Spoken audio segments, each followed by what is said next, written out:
Joining me now is Newsweek Senior Editor-at-Large and Article 3 Project Senior Counsel Josh Hammer. Josh, good to see you as always.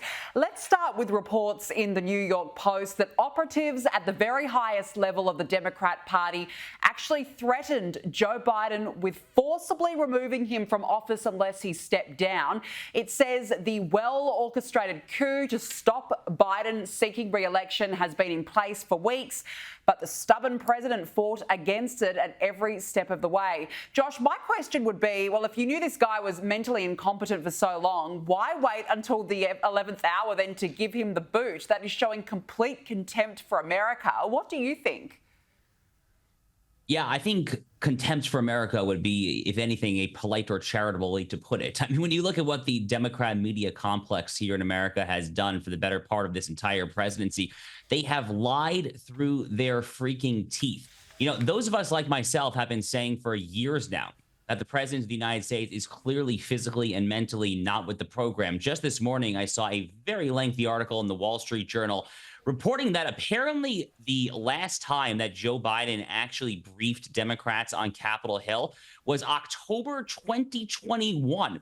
Less than a month into his presidency. And the reason that it has been so long is that at that time, it was already obvious that the man could not complete a coherent sentence in the English language. So this cover-up has been going on for a very, very, very long time. But of course, the Democratic Party going up to the most elite levels, going up to the Clintons, the Obamas, the Pelosis, the Bidens, all of them, of course, they hate democracy. They hate the American people. This is a party that is running to be a purported bastion of democracy. This is a party that during the actual presidential primary in their own party, they coerced all other would-be challengers to Joe Biden other than the nominal, non-realistic challengers of Marianne Williamson and Dean Phillips. They coerced them all out of the race in the name of, what else, our democracy. And now they're doing this 11th hour coup against the voters' ostensible wishes. What else, in the name of our democracy?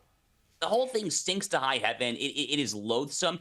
And, you know, yes, this obviously has been a coup. I mean, Nancy Pelosi is probably the #1 ringleader of this coup, but Barack Obama and Chuck Schumer very much have their hands bloody as well here.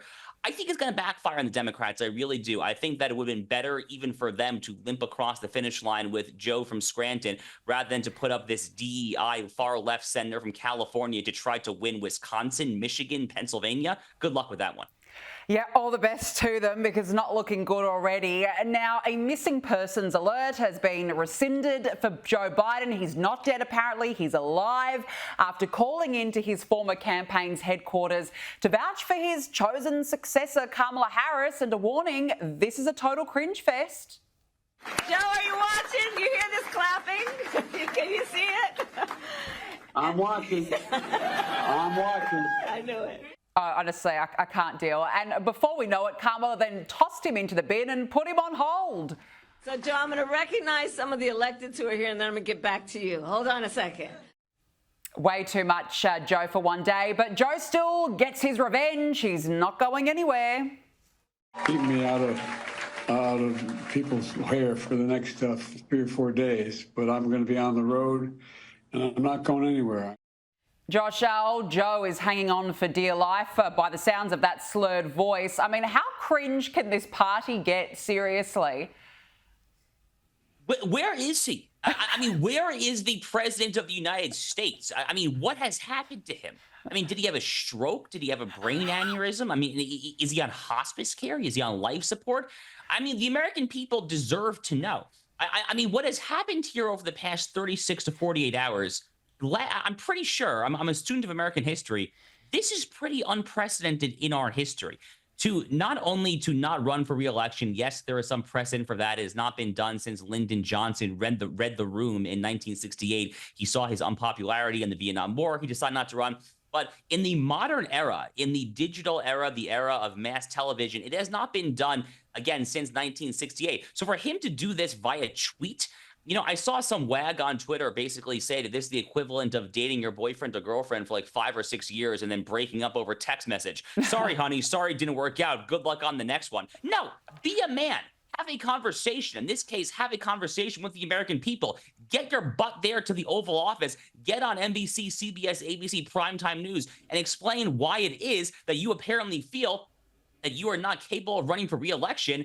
yet you can somehow still hold the nuclear football. You can somehow still hold the codes to launch nuclear weapons against Xi Jinping and Vladimir Putin and the Ayatollahs in Tehran. None of this makes sense whatsoever. And meanwhile, America's enemies all throughout the world, the ones I just mentioned, are surely licking their chops because they know that there is not merely just an empty suit at the helm of the United States right now. There is no one. I am an American citizen. I do not know who is actually running the country. That should be troubling to anyone. Absolutely. You're spot on. I mean, the guy just writes a letter to America, disappears, phones in. I mean, where are you, Joe? You're exactly right, Josh. Now, look, Kamala Harris's campaign has raised more than $81 million in just 24 hours since Joe Biden stepped down. That is the largest amount raised in that time period by either party in this presidential election cycle. Are you surprised that the money is coming in thick and fast? No, I'm not shocked because I think a lot of Democratic donors have just been waiting to see how the Biden coup attempt plays out before they cut a new check.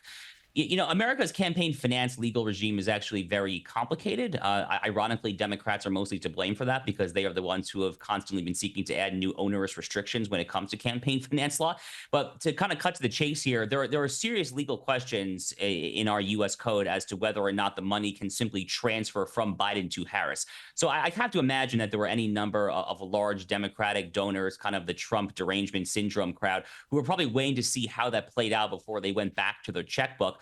It doesn't mean that Kamala Harris is popular. I mean, her approval rating, her popularity rating are, if anything, consistently lower than Joe Biden. The early swing state polling that we've seen does indicate that Kamala Harris does not perform any better. If anything, she performs worse against Donald Trump in all the key swing states. She's down by like 6-7 points in Arizona, multiple points in Michigan, Pennsylvania. So, you know, it's not like they're in any better shape because of this. But again, I attribute that fundraising number simply to desperation on the part of the Democratic donor class and not at all to Kamala Harris's skills or, more accurately, frankly, her lack thereof.